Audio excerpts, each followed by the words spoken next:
Hello fellow gamers, this is part 2 of my BRP basic role-playing review.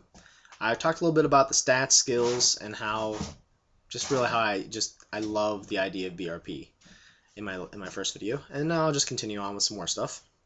There are professions that are listed in the book, and they're by genre. So for modern games or sci-fi games, fantasy games, there's different professions, and they help out with players who want guidance on where they should, what skills they should use.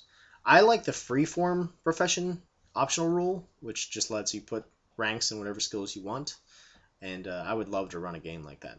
It's a little bit more, rules light, and it's more flexible. You can come up with whatever character idea you want and put the ranks and the skills that you want. And I think that's what I'm gonna go with whenever I run a campaign of this. But if you want guidance or you want to be able to be flexible, you can do either one with BRP, which is nice. For cultures and races, there's optional rules for those, and you'll probably have to make your own depending on what setting you're running. If you're running a homebrewed game, or if you're trying to translate a popular fantasy setting to BRP. There are some monographs of some fantasy settings. I don't have them, but sure, if I ever get some free money, I'll start picking them off one by one.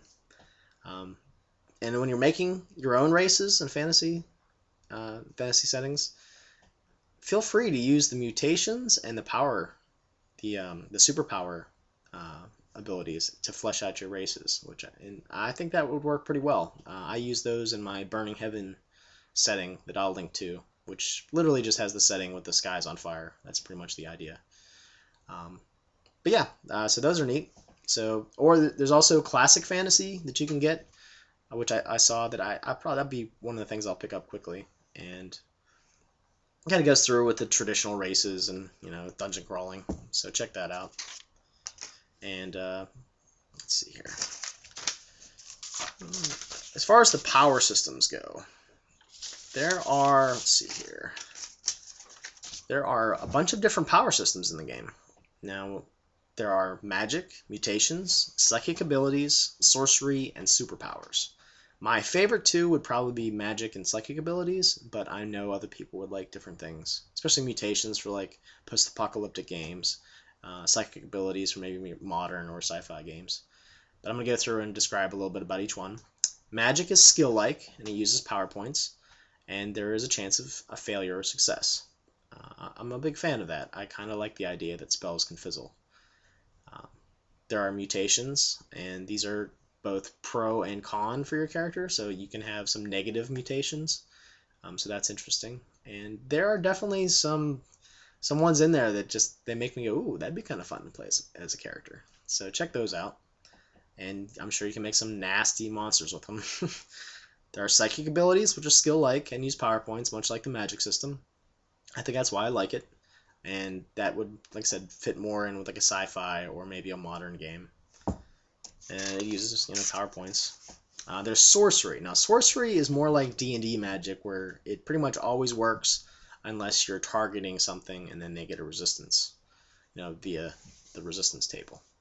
I'm not a big fan of spells always going off, so this wasn't a favorite for me, but I know for people who like D&D and they like the traditional, I have so many power points, I have so many spells, then this would be perfect for you.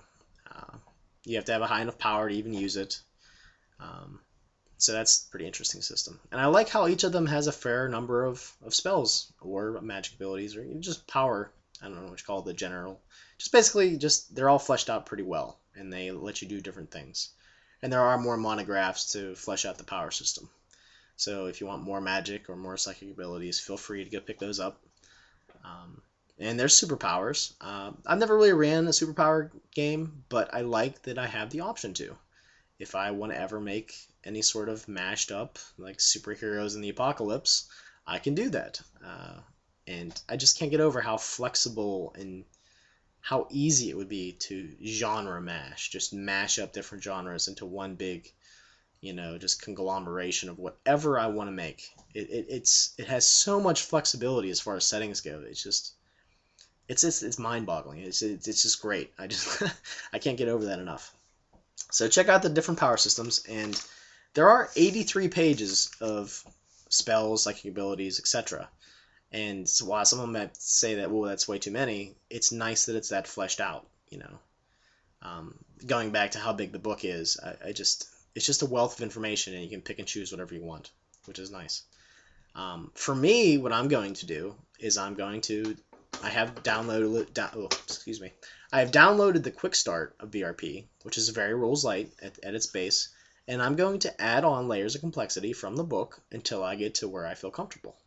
And I suggest that for anyone who is intimidated by the system, because frankly, I don't get that. I don't understand. I know it's different than most RPGs, but I think that would be the best way for everybody to do it. Just start out light, add on rules until you're comfortable, and then stop. You don't have to use the whole thing. I can't emphasize that. You do not have to use all of the optional rules. So remember that. Combat in the game is a little complex, but again, there are optional rules for that. They have an optional rule of skill versus skill using the resistance table, and that's what I'm going to use for combat. You have an active skill and a passive skill, and then you compare them. It gives you a percentage, and the person with the active skill has to roll under that to succeed or fail if they roll higher. That's pretty damn simple as far as combat goes. It's very much like the attack versus AC in Dungeons and Dragons, and if you succeed, you hit, and if you fail, you miss. So I don't see why that's any more complex. But if you went with the attack and parry matrix, I can see where that is. I didn't like that either. But again, using the optional rules, I made a system that I like. It's easy, it's quick, and I'm going to roll with that. So yeah, don't be afraid of using the optional rules. Don't be afraid to throw out sections of this game, because you can throw out sections and the game still survives. It still is stable. It's like having a table with 10 legs. You pull off 6 legs, it's still a table. So yeah, so that's pretty much all I had to say about combat. And it has hit points, and weapons do polyhedral damage. So for those that like the D&D esque hit points and damage and dice, then that's there for them. And it's kind of nice. I like playing with all the funky dice too. So as far as combat though, it does use attack versus parry or attack versus dodge, depending on if you want to be in control or if you want to jump on your face. So there are a section about spot rolls, which go through and list all of the kind of the extra minor things that sometimes crop up, like, ooh, what happens when we fight underwater, or what happens if there's a car chase, or what happens if I'm cold or I get disease? Can I disarm this guy? Can I stab this guy in the back? All those things are in there. And if they're not, feel free to make them up. But they have a very fleshed out, description of all these different things. So, and again, that's just more pages, but it's nice that it's in there. It gives you some guidance as a GM. So I'm not afraid of a page count. Goes through the equipment, and like I said, these do polyhedral dice. And it's kind of fun and D&D-like, which is nice. And there are lists of equipment for any genre. So there are car stats. There are, mech stats. There's medieval weapons. There's sci-fi weapons. There's guns. It has everything. You can pretty much, like I said, it's a beautiful thing. I could babble on about BRP for about 10 hours. There are lots of suggested settings in the back. Now, when I mean suggested settings, it goes through and it's like, okay, here's medieval history. Here's, this would be like a epic fantasy, low fantasy, and it has suggested optional rules for different settings. Now, you don't have to use all these optional rules. It's just more guidance. And like I said, feel free to mash things up. If you want Renaissance magic, then go with that. Renaissance setting with magic. I don't know. It's just so flexible. There's a nice list of creatures and NPCs in the back.